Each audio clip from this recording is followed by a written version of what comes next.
Is it the end of the road for first-time buyers? There's some wires that's been entangled now, right? So let's straighten that out. There are schemes out there which I think is workable. A first-time buyer has to chip in an amount of £68,000. My thoughts on 68,000, that's an average.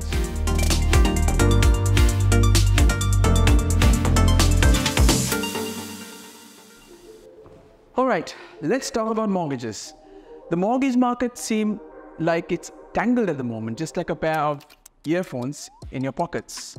Now, in this episode of Let's Talk About Mortgages, we'll be dissecting as to what's happening in the mortgage market. Let's simplify the complexities around the mortgage market. So before we dive right into the video, my name is Pradesh, your host of this episode of Let's Talk About Mortgages, and joining me is Iftikhar Mohammed, who is a mortgage advisor and has been so for the past 10 plus years. Ifti, how are you doing today? I'm very well, thank you, Pradesh. How are you doing? I'm doing good too. Thank you, Ifti. Glad to have you back on the show. And many of our first-time buyers are really confused as to what's happening because the rates are like at around 5 and 6%. Because many of the existing homeowners, they keep complaining, or rather they're finding it difficult to adapt to the new norm because the mortgage market is quite volatile, and the monthly payments have gone up by about 500, 600 pounds, by even up to 1,000 pounds. So what exactly is happening in the mortgage market right now? Is it the end of the road for first-time buyers, including myself? Good question, Pradesh. Of course, with first-time buyers, like you said, there's some wires that's been entangled now, right? So let's straighten that out and make sure that the first-time buyers are clear what options are out there for them. There is quite a lot of options for them, which we'll talk about today. It's definitely and certainly not the end of the road for them. There are so many schemes out there which they can use to get into the property ladder. I heard from the news that the rental market has picked up quite a lot because more and more people are renting because they are delaying their decision of buying a house. I don't think that should be the case for most people. So there are schemes out there which I think is workable for a lot of the people, because whenever I speak to some clients, we generally end up at least coming up with a plan, even if they are not buying a house. So there are so many schemes out there which we can make use of. Right. So you mentioned there are so many schemes available to first-time buyers right now. Of course, I was going through these statistics because as a first-time buyer, I need to do my research, know what's happening in the market. And of course, this whole podcast is all about, learning what's happening in the mortgage market as a first-time buyer for me as well. So I was reading the statistics and it says that on an average, a first-time buyer has to chip in an amount of £68,000. This was a statistic proven in 2022. So I'm very sure I don't even have like 10 grand in my account for sure. So if that's the case, I would probably rely on the bank of mom and dad. So what are your thoughts on that, Ifti? Oh, my thoughts on 68,000, that's an average. So it doesn't have to be average. Average is you are looking at certain areas and, the whole of the country maybe.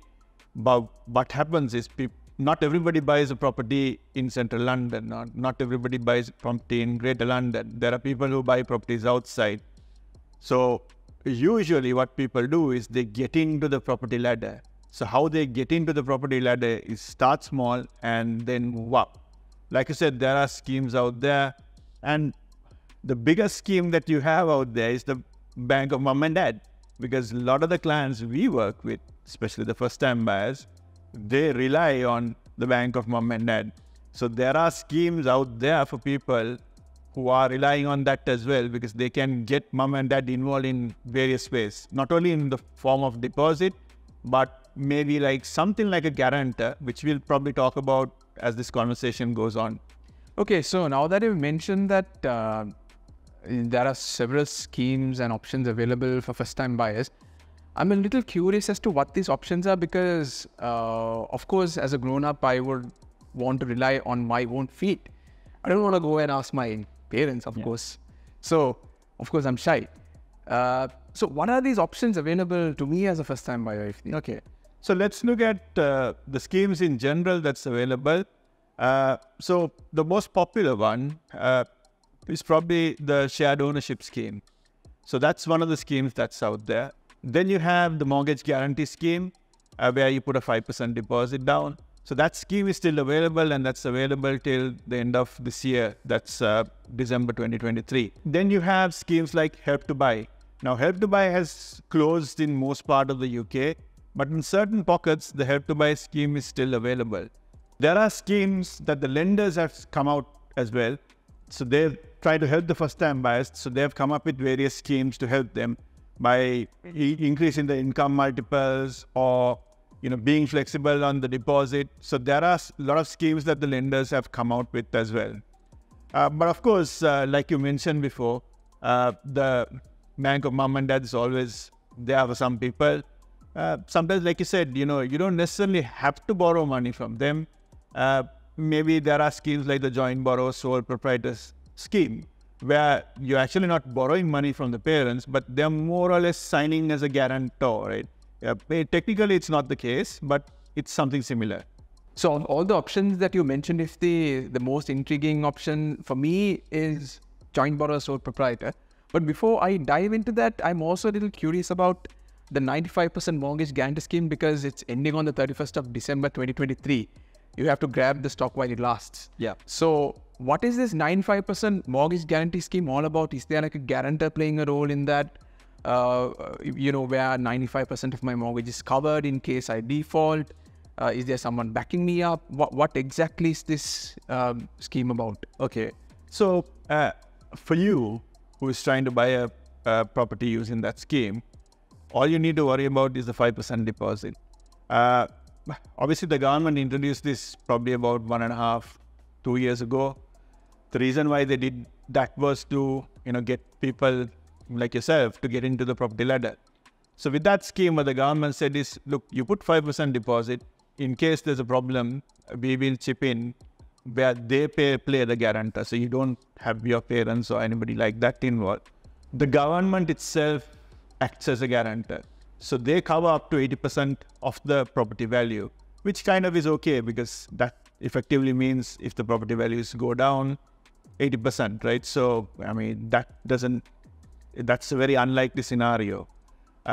So that's why they called it the mortgage guarantee scheme. But as far as you're concerned, just the 5%. So joint borrower sole proprietor, you mentioned that my parents would be able to help me as well. Like in what way does it work? Okay. So traditionally, if you take mortgages, there used to be a parents guarantee scheme where the parent guarantees in case you default, the parent has to pay the money, right? So that used to be the scheme. But recently, that has become less and less popular.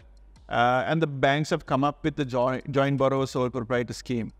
Not all banks do it, but with the joint borrower sole proprietor, it's more or less like it's a joint mortgage as far as the mortgage is concerned, but the ownership, the parents is not involved. So on your land registry documents, it's going to be your details instead of theirs. So that doesn't affect your stamp duty, because if it's bought jointly, you got to pay the additional stamp duty, assuming the parents have another property. So this scheme is a wonderful scheme, because all you need is the parent to get involved in the mortgage, and they're not in the land registry. So technically, someone like you will own the property, right? But the parents are only there in the background to help support you get that mortgage. So it's a fantastic scheme. More and more people are using this because there's those tax benefits as well. It works very well. So it sort of replaces the mortgage, the sort of guarantor schemes which are out there, which the banks used to use before. So this is the replacement, I think. Right. So you mentioned there are tax benefits on this. Yeah. Because of course all of us pay taxes to the government, isn't it? Yeah. Now, I also know that you're an accountant. You're a very experienced accountant. So if you can touch base on some of the points related to the tax benefits that one can gain by going ahead with this scheme. Yeah, it's mainly the stamp duty, because stamp duty, end of the day, is a tax, right? So it's a stamp duty, land tax, they call it. So with the stamp duty, if you are buying a property jointly with your parent, like I mentioned before, if it's a joint property, you end up paying 3% additional stamp duty. So if it's a 200,000 property, your stamp duty will go up by 6,000. Obviously, first-time buyers sometimes struggle to save that 6,000, right? So you have to pay that for stamp duty. That's a massive dent.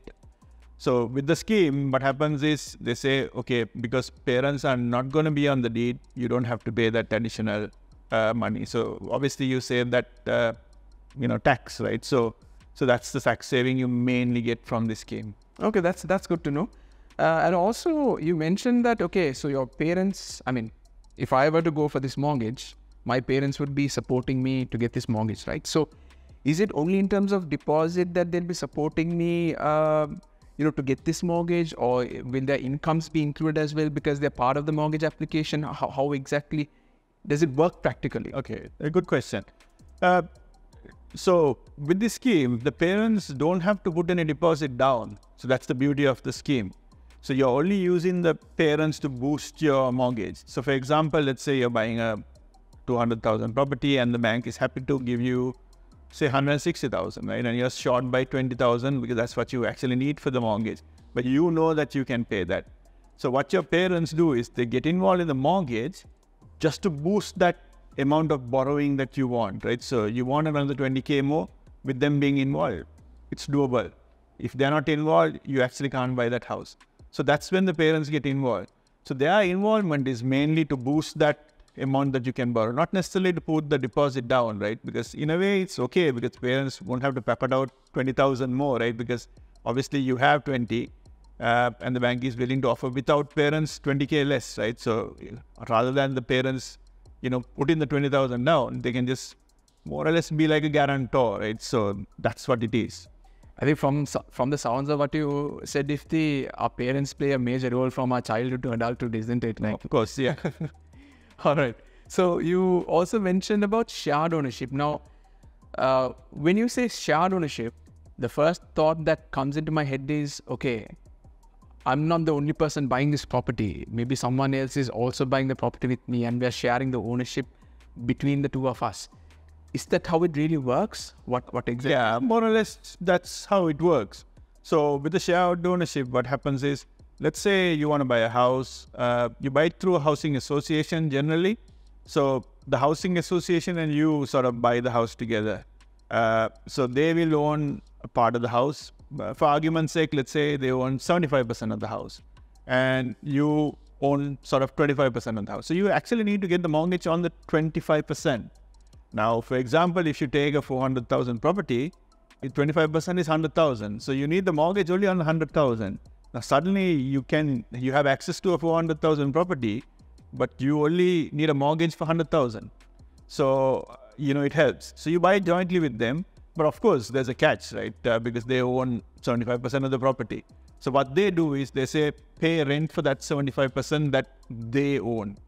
So you pay rent for that share and for your share, you pay the mortgage. So that's what you do. So, gradually what people do is something called staircasing. So eventually they keep buying that share, right? So maybe after 2 years or 5 years after you remortgage, you go and buy another 25% share or something like that, right? So when you buy another 25% share, you'll now own 50% and you'll rent 50%. So that's how it works. But some people save up the money and they just go and buy the entire 100%. Because obviously first time buyers, usually they are sort of people who are just starting off their career. But 5 years down the line, they might be in senior positions. So they may be able to afford that 100% mortgage, right? So the idea is for them to eventually buy over that particular property.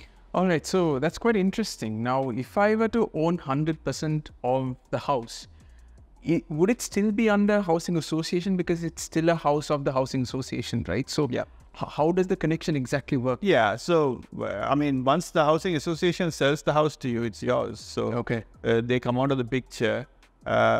So that's how it's kind of structured. Right. So there won't be any restrictions in terms of sending it back to someone else, isn't it? Or do we have to send it back to the housing association? Yeah, if you're buying 100% share, you don't have to. But if you're coming out of the scheme, there may be some restrictions. It really depends on the association.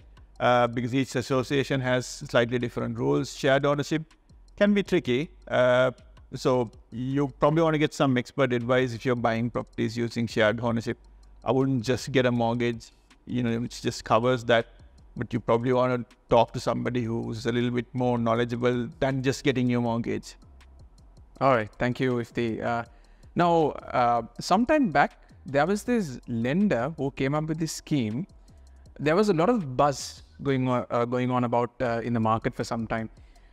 This particular lender, they were offering basically zero deposit mortgages. I was like, wow, okay, I don't need to chip in anything if that's the case. But I know, it's too good to be true, isn't it? Because of course, like, you're expected to chip in a share when you purchase a property. Now, what is the catch? Is there a catch with this zero deposit mortgage? How exactly does it work? Is it like a lender-based scheme? How exactly does it work? Yeah, it's a lender-based scheme. So because of these issues where people are struggling to get into the mortgage market, obviously everybody's trying to help them out, right? The government has come up with the scheme. Housing associations are actively doing this. Of course, lenders want to do something as well to help out. So they have come up with this scheme. I don't think there's any big catches there, but the idea is they'll want to see whether you are used to paying that rent. So for example, you're saying you're paying £1,000 as rent currently and you've been doing that for a while. If they're satisfied with that, what they'll do is, if your mortgage is less than £1,000, they know you can afford it. So that's how they get involved in it. So there's no real catch. It's a good scheme for sure. But obviously, lenders have their lending criteria. So they'll look at those criteria. They can be a little strict because obviously, there's no hold, right? Because 100% mortgage, right? So bank owns 100% of the property to start off with, technically, right?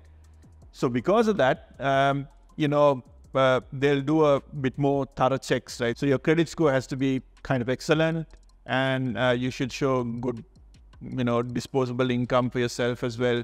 But they'll want to make sure that, you are the person that they want to lend to. So let's move on to Help to Buy. Now, it's unfortunate that Help to Buy is no longer available because there was a lot of people buying properties when the scheme was available, a couple of years back. And for the first-time buyers to get out of the property ladder, there's, the ladder has become a little shorter for them.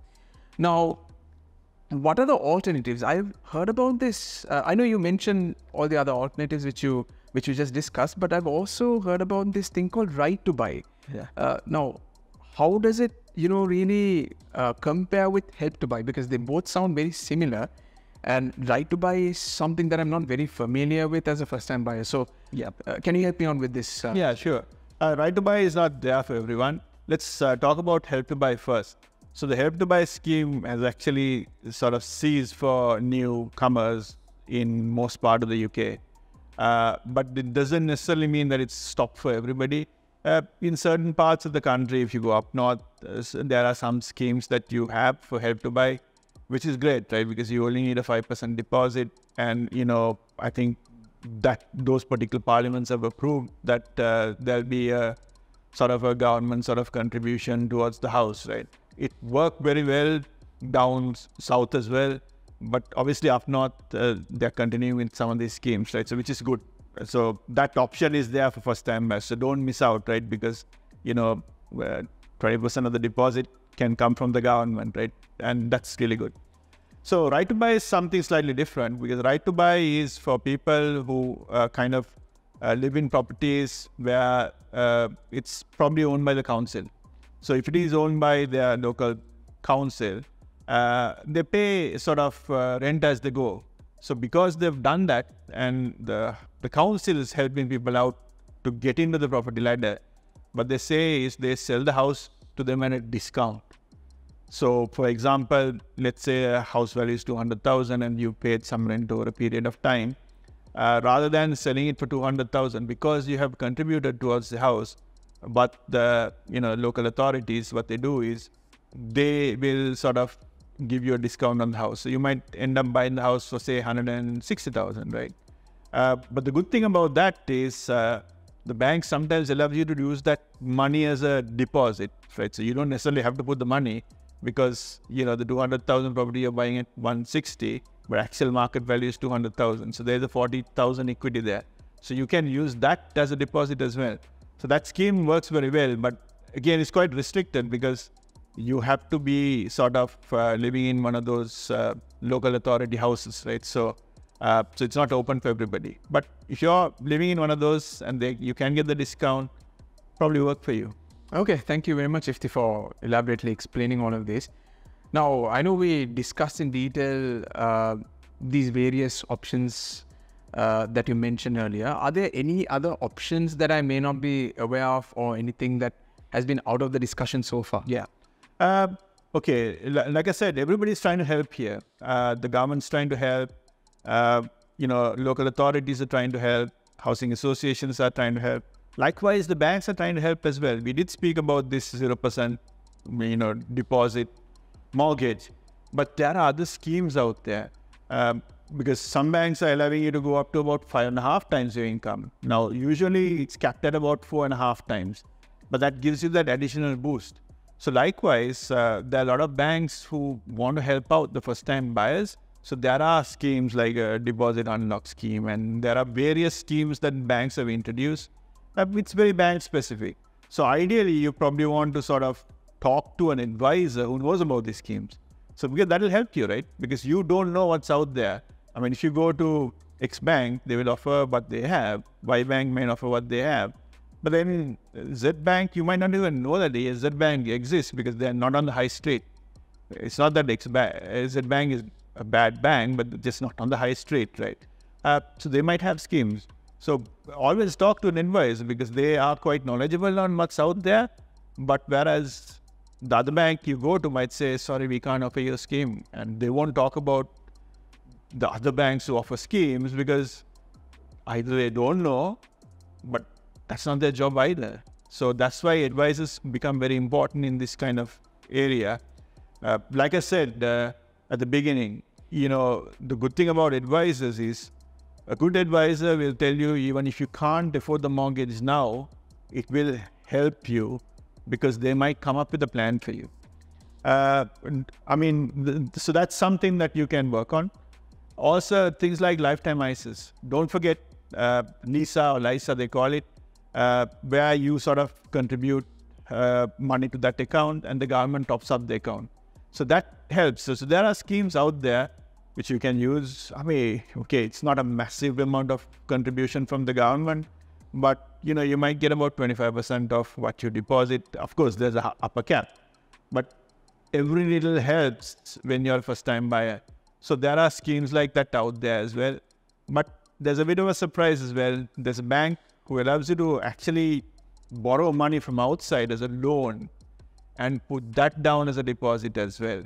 So there are, again, banks are trying to be innovative to help first time. Now, this is quite new because usually if you go to banks and they say, hold on a second, you borrowed money to put as a deposit, you can't take the mortgage because that's not allowed as per their criteria. But this particular bank is saying, okay, if you take a loan from outside, subject to your affordability working, we will give you a mortgage. So they are coming up with those schemes. So that's why I said it's a bit of a surprise, right? So if somebody wants to make use of this scheme, it's out there. Of course, get advice on these areas because, end of the day, loan is a loan. You're borrowing money. Of course, the mortgage is also a loan, which you are borrowing money, right? So you have to be very careful how you deal with these things. That's why I said always best to get advice on these particular areas. So it's certainly not a dead end for first-time buyers. There are options out there. Like you said at the beginning, the buyers can be straightened out, right? It's just that you sometimes need to get that right advice. Thank you, Steve, for eloquently explaining all of these options. I feel very relieved as a first-time buyer because I thought, it's all doom and gloom for me and that it's the end of the road. But now I can see the horizon and there's a path that I can build for myself to reach my goal. So thank you for watching this video. If you like this video, smash the like button. Share the video with your friends and families. Keep them aware of all of these options, especially if they are first-time buyers. And most importantly, don't forget to subscribe to our YouTube channel because we have a lot of useful content that you can browse through. And once again, thank you for watching and we'll see you all on another episode of Let's Talk About Mortgages.